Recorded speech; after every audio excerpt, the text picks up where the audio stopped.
valientes, inspiradoras, exitosas y sus historias merecen ser compartidas. Mujeres de Ataque con Juan Lozano.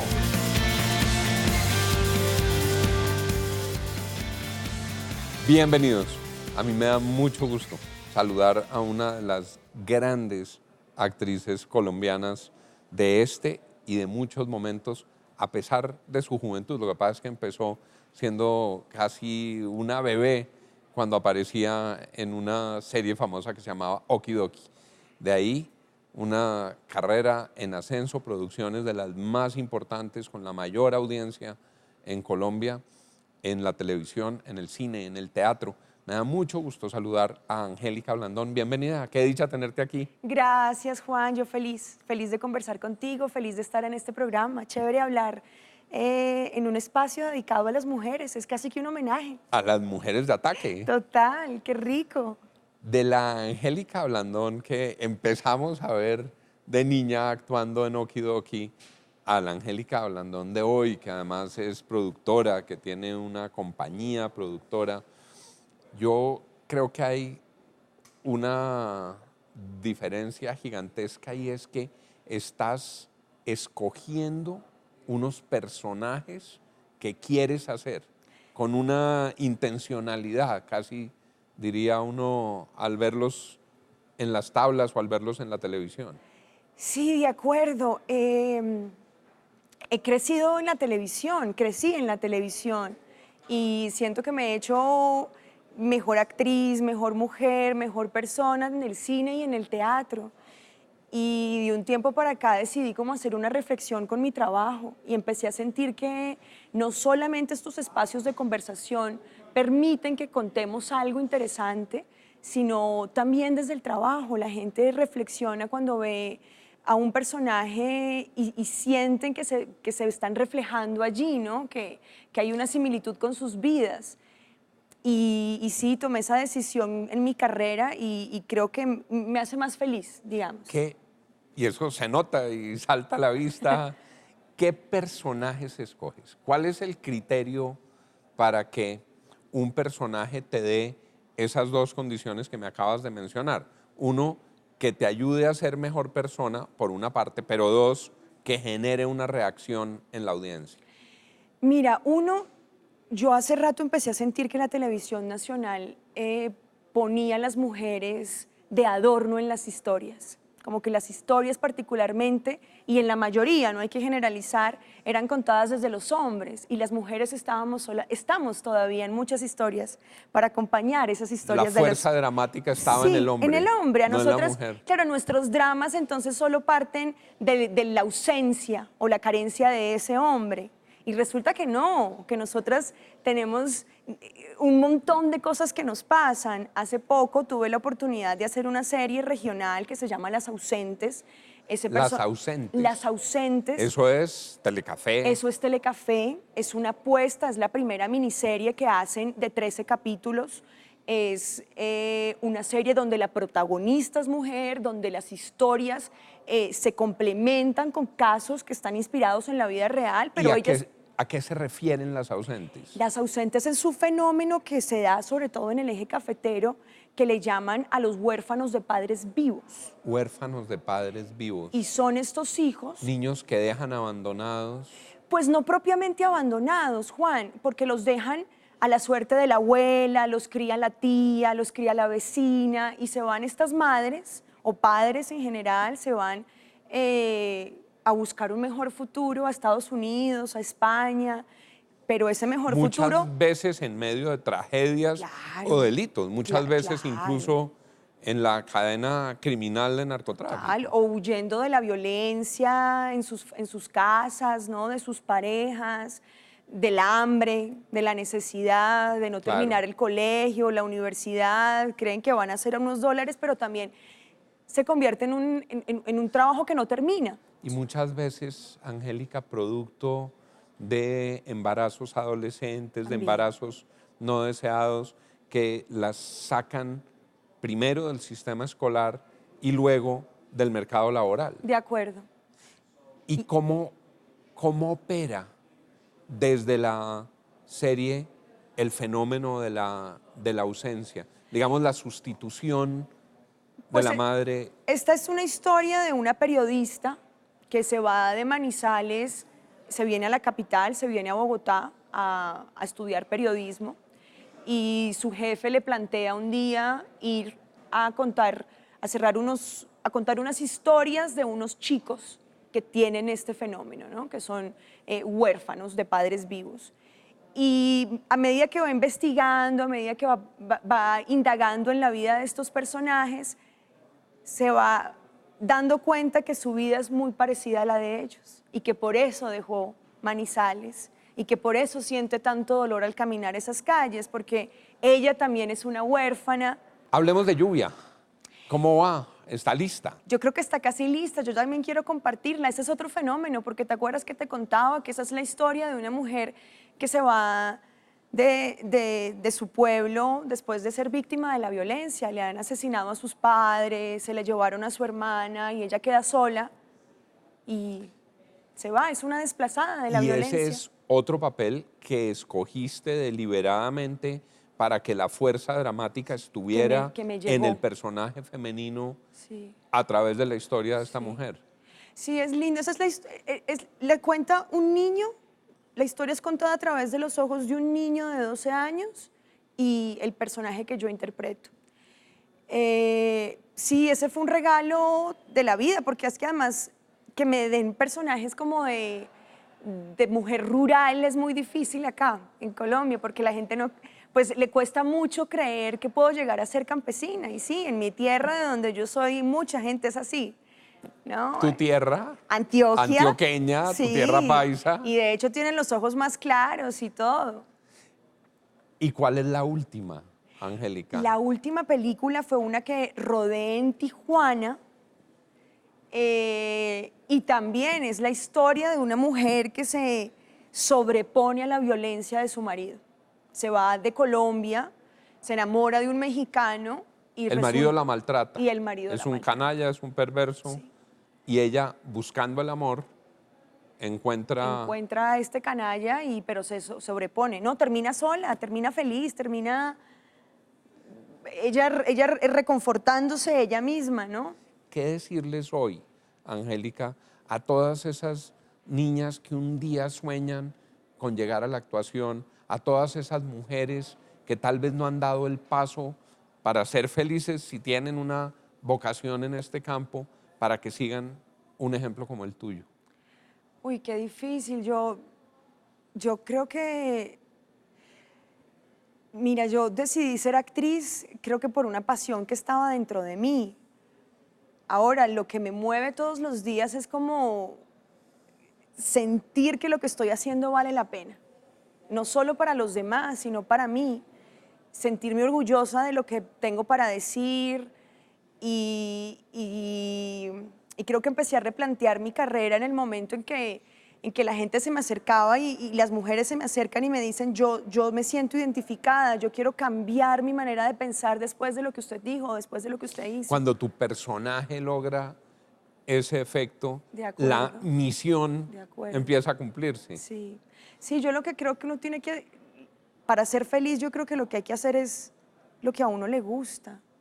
Si los hijos empiezan a pedir pista, si ven a los hijos felices en una actividad, cuando les brillan los ojos, cuando quieren madrugar para trabajar en eso, De acuerdo. acompáñenlos, Sí, apóyenlos, apóyenlos. háganlos felices. De acuerdo, es que yo creo que uno fracasa si uno hace lo que a otros le gusta y no lo que a uno mismo le gusta, ¿no? Lo que a uno mismo lo llena. Que en términos actorales, que no nos pongan a leer libretos ajenos. Claro, sí, puede ser.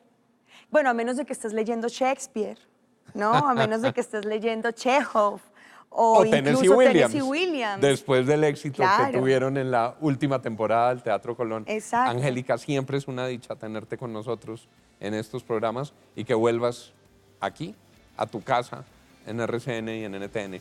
Bueno, Gracias por habernos acompañado. gracias a ti, Juanita. Ya regresamos con Mujeres de Ataque.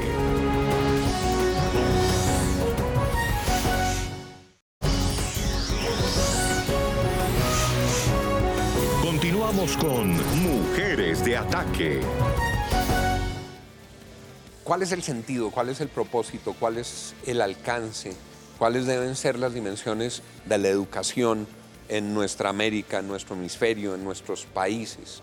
Estamos hablando del tema porque en un fantástico discurso, Diana Buenaños Mena, con sus dos apellidos, tocó el centro del debate de la educación a partir de su propio testimonio, del testimonio de su lucha académica y su logro académico, y ciertamente genera una agenda que nos debe poner a todos a pensar en cómo construimos un mundo mejor a partir de cómo brindamos una mejor educación. Diana, un placer tenerte. Muchas gracias por acompañarnos hoy. ¿Cómo estás, Juan? Muchas gracias por la invitación. Muy contento de tenerte aquí y de retomar esas reflexiones que hiciste en materia de educación, la educación para transformar, la educación para generar equidad, la educación para construir un mundo mejor. Así es. Yo vengo de una familia de educadores, mis abuelos son educadores, mi papá también, mi mamá no es, digamos, educadora de profesión, sin embargo, realiza charlas para resaltar la labor de los docentes. Entonces, toda mi vida me he dado cuenta de la importancia de la educación, cómo nos cambia, cómo nos lleva a sitios que ni siquiera nos imaginamos, como por ejemplo estar yo aquí sentada el día de hoy. No, por Dios, un honor para nosotros. Tus abuelos vienen del Chocó, en el Pacífico colombiano. Así es. Y a partir de ahí emprendieron ese camino de la educación y la pedagogía. Exactamente. Todos son normalistas. Mi papá también es normalista. Antes en el Chocó era muy común que las personas salieran de escuelas normales ya con una, digamos, un claro desempeño hacia la docencia. Para nuestros televidentes, las escuelas normales eran escuelas especializadas en educación, había una en cada región del país y eran las casas de los docentes, era la formación, la cuna, el semillero de los docentes. Así es. Mis profesoras del colegio eran todas normalistas. Para ser profesora de colegio había que ser normalista. Así es. Entonces, digamos que de ahí viene toda nuestra generación, toda la familia. Mis abuelos salieron a muy temprana edad del Chocó, ¿sí? Y vinieron a Bogotá a estudiar. Cuando ellos vinieron muy jóvenes ya tenían 3 hijos encima y todos son profesionales. Somos una familia muy numerosa por parte de mamá. Son 9 hijos, son 8 mujeres y un hombre. Entonces tengo una familia muy grande. 8 mujeres y un hombre. 8 mujeres y un hombre. No la tiene fácil. Sí, no. Sí, mi tío es muy tranquilo y pues nos ha apoyado muchísimo. Y uno de los temas que más nos gusta es cómo ellos, con todo y muchos hijos, ellos dos son profesionales, ¿sí? Primero estudió mi abuelito, cuando mi abuelito ya estaba organizado, hizo que mi abuelito estudiara también, ¿sí? Y ellos, todos sus hijos han hecho que sean profesionales, siempre han dicho, no importa lo que usted quiera hacer, desde que lo haga bien, ¿sí? Que eso también es algo que en el momento en el que ellos vinieron no era normal. Normalmente si el papá es abogado, el abuelo es abogado, el hijo tiene que ser abogado, ellos también fueron muy sabios en dejar que cada uno escogiera su camino, siempre y cuando estuviéramos en la educación, ¿sí? Y la educación entendida como una caja de herramientas. Exactamente. No como un compendio de datos, sino como herramientas para cambiar, desplegar las alas. Exactamente, para cambiar vidas de las personas que tenemos la posibilidad de ayudar, ¿sí? Entonces ellos como profesores de primaria, de bachillerato, cambiaron muchas vidas, nos han cambiado a nosotros la vida y nos ha llevado muy lejos, muy lejos. Mi abuelito siempre dice, porque él viene de BT, que gracias a la educación hemos llegado de BT a Quebec, que es donde vive una de mis tías. Entonces, BT a Quebec, bueno. De BT a Quebec. Y qué lejos que has llegado también en tu propia carrera. Tú eres abogada. Así es. Y luego hiciste el programa Erasmus en varios países de Europa, ¿no? Así es. Entonces hice un programa Erasmus Mundus. Esos son unos programas que en principio son para estudiantes europeos porque lo que ellos quieren es crear una comunidad también desde la educación. Y algunos latinoamericanos tenemos la fortuna de participar en esos programas. Estuve en 3 países distintos, Holanda, Bélgica y Francia. Holanda, Bélgica y Francia. Así es. Diana, ¿qué tenemos que cambiar en los sistemas educativos en nuestros países? Bueno, yo creo que es muy importante que nosotros nos enseñen a pensar. Yo siempre he dicho que en mi colegio, y lo que más les agradezco, es que me enseñaron a analizar las cosas más allá de saber datos específicos. La importancia de saber analizar es que te permite, sin importar en cómo te estés desenvolviendo, tomar decisiones que son correctas, que son analizadas, y eso cambia completamente la perspectiva. En contraste con el viejo modelo de educación de memoria, Exacto. que el éxito del estudiante consistía en repetir como loro lo que había dicho el profesor. Sin entenderlo en muchas ocasiones. Entonces, eso hace la diferencia.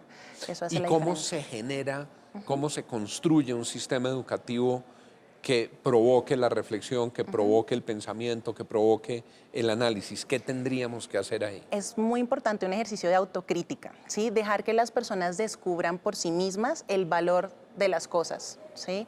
Eso permite que, leyendo mucho, conociendo distintos ámbitos, distintas formas de ver la vida, da un plus adicional muy grande. Yo siempre he dicho que, por ejemplo, la posibilidad de viajar, estar en 3 países diferentes, viendo culturas distintas, conociendo personas de diferentes nacionalidades, eso enriquece muchísimo el pensamiento propio. Y sacude un poco el dogmatismo, ¿no? Exactamente. Porque también yo creo que parte de lo que sucede en nuestros países es que tienden a propagar verdades inmodificables, como Exacto. si alguien la tuviera. Exacto. Dogmas de fe, como si, digamos, más allá de cualquier debate religioso, pero como si una sola mirada, una sola opinión fuera suficiente para entender el mundo. Así es, así es. Entonces, eso es, digamos, que es lo más importante, dejar que las personas desde muy pequeña edad tomen sus propias decisiones informadas y ayudar a guiarlos sin tener que decirles cuál es el camino. Nosotros tenemos en Colombia un problema de coberturas universitarias aún muy fuerte. En educación primaria y educación básica la cobertura es casi universal. Digamos, casi todos los niños que en Colombia quieren estudiar pueden estudiar. Ahora hay un pequeño desajuste por niños venezolanos que mientras encuentran residencia no entran al sistema escolar. Pero digamos, esa cobertura casi del 100%, a medida que avanza la educación media y luego la universidad, va dejando mucha gente por fuera. Así es. Y los estudios de posgrado, estudios avanzados ya son muy poquitos. Exactamente. ¿Cómo aumentar esas coberturas? Tú que fuiste beneficiaria del programa de Colfuturo. Yo creo que eso es una de las cosas que se deberían intentar mantener y hacer crecer. ¿Sí? El apoyo de Colfuturo, que Colfuturo le ha dado a más de 10.000 colombianos que hemos podido viajar al exterior a estudiar y que sin esa ayuda hubiera sido imposible, es muy importante, es muy importante. Digamos que una de las partes del discurso es que yo decía, vale la pena invertir en educación de calidad para los colombianos y más para los jóvenes, porque eso es lo que nos cambiará el futuro. Incluso para los empresarios. Incluso para los más empresarios. Allá del PIG de su empresa. Exactamente. Si la dirigencia empresarial invierte en educación, a todos nos va mejor. Exactamente. Yo, además de ese tema, pues soy emprendedora, tengo mi propia firma, Caleca Abogados, y ha sido un camino de aprendizaje completo. ¿Tu propia firma de abogados? Sí, sí, señor. ¿Haces consultoría? Bueno, has estado en una de las grandes multinacionales de la consultoría. Así es, sí, señor. Entonces hacemos consultoría en temas de movilidad global, en temas de convalidaciones, temas de empresariales para atraer negocios. ¿Qué barreras tienes que vencer como mujer emprendedora con tu propia firma? Muchísimas. Nosotros, como Colombia va avanzando en el camino de entender el emprendimiento y la importancia del emprendimiento, pero todavía hay muchísimas barreras. Muchas veces las personas piensan que porque uno es joven, porque la empresa tiene muy poquito de constituida, no somos serios en lo que hacemos o no nos pueden confiar muchas cosas, y ha sido muy interesante ver cómo cada vez las personas nos van abriendo las puertas por el excelente trabajo que hacemos, ¿sí? Es la dedicación y cómo eso nos permite crecer, acompañado obviamente de lo que estamos hablando de la educación. Y es parte del propósito de Mujeres de Ataque, poder resaltar estos casos como un ejemplo, como un aliciente para muchas mujeres que vienen detrás empujando y a veces sienten que esas barreras las van a limitar las van a limitar para siempre. ¿Tienes un libro en la mano? Sí, sí, es un regalo que tengo para ti. Ah, qué emoción, salí premiado en este programa. Nosotros como familia hicimos un pequeño homenaje a nuestros abuelos, hicimos una biografía de todas sus historias desde que estaban allá, cuando salieron, cuando vinieron, todo lo que tuvieron que pasar. Es un pequeño libro que te quiero entregar a ti como regalo. Entonces... Lo recibo con mucha alegría. María Adela y Mario, 2 vidas, 2 maestros, un legado. Y lo recibo con mucha emoción porque este es un testimonio muy potente. Así es. De lo que ocurre maravilloso en la vida cuando se apuesta por la educación. Así es. Y nos ha cambiado la vida a miles de personas, ¿sí? Una de las cosas de las que yo más orgullosa me siento es cuando uno dice su nombre y se encuentra con exalumnos de mis abuelos y es el profesor Mario Mena. Era profesor de matemáticas, pero me enseñó de la vida, me enseñó cómo ser mejor persona y eso es lo que deberíamos buscar también en este momento en la educación, que los maestros se den cuenta que son, ahí sí, agentes de transformación y cambio para cada uno de los niños que tienen en sus manos. Y que se asuman de esa manera como agentes de transformación y cambio. Por Mario Mena fue que fuera de cámaras, cuando le pregunté a nuestra invitada, ¿te presento como Diana Buenaños? Me dijo, no, como Diana Buenaños Mena, porque ahí está el legado de Mario. Así es. El discurso se encuentra en las redes. Si ustedes entran por Google, encuentran las reflexiones de Diana sobre la educación. Y hoy ha sido muy grato compartir este testimonio. Y gracias por poner la educación en el centro del debate, Diana. Muchas gracias por esa reflexión y por haber estado aquí con nosotros. No, muchas gracias, Juan, por la invitación. Ha sido fantástico. La verdad, no tengo palabras para agradecerte la invitación. Soy yo quien agradece y además quien retoma las palabras de Diana. Podemos construir unas mejores sociedades, podemos tener un mundo menos desigual, podemos tener un mundo en el que haya más oportunidades, pero solo hay una llave esencial, se llama educación. Diana, gracias. Gracias a ti. Y a ustedes, muchas gracias por estar con nosotros en Mujeres de Ataque.